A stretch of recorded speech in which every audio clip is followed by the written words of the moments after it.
વિડીયોમાં આપનું હાર્દિક સ્વાગત છે।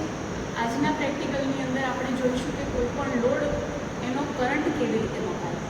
વિદ્યાર્થી મિત્રો, કરંટ જે છે એ આપણે હંમેશા એમીટર દ્વારા રીડિંગથી જાણી શકીએ।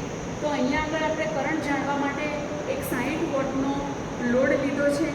લોડની અંદર 60 વોટના લોડની અંદર આપણે એક ન્યુટ્રલ કનેક્શન અહીંયા આગળથી લઈ અને આપ્યું છે આપણા રેગ્યુલેટેડ ડીસી સપ્લાયની અંદર। તમે જોઈ શકો છો લેમ્પ હોલ્ડરનો બીજો ફેઝ વાયર જે છે એ આપણે રીડિંગ લેવા માટે ખુલ્લો મૂકેલો છે। આ જે છે આપણું મિલી એમ્પિયર એમીટર, આ જે છે આપણો ડીસી રેગ્યુલેટેડ પાવર સપ્લાય જેના દ્વારા આપણે અહીંયા કનેક્શન કર્યા છે। આ મીટરની અંદર તમે જોઈ શકો છો કે એક ફેઝ કે જે આપણે છૂટો રાખ્યો છે રીડિંગ લેવા માટે અને એક લેમ્પ કે જેનો એક ફેઝ છૂટો રાખ્યો છે આપણે રીડિંગ લેવા માટે। તો અહીંયા આગળ હવે આપણે આ લોડ જે છે એનો કરંટ માપીશું।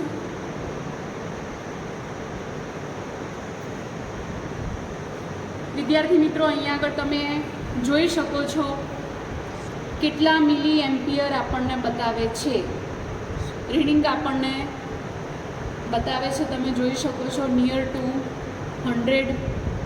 અને અહીંયા આગળ તમે જોઈ શકો છો કે લેમ્પ આપણો એકદમ ડીમ સળગે છે, કારણ કે અહીંયા આગળ આપણે સિરીઝ કનેક્શન આપેલા છે।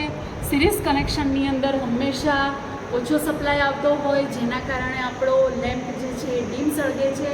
તો આ રીતે આપણે કોઈ પણ લોડ જે છે એનો કરંટ માપી શકાય।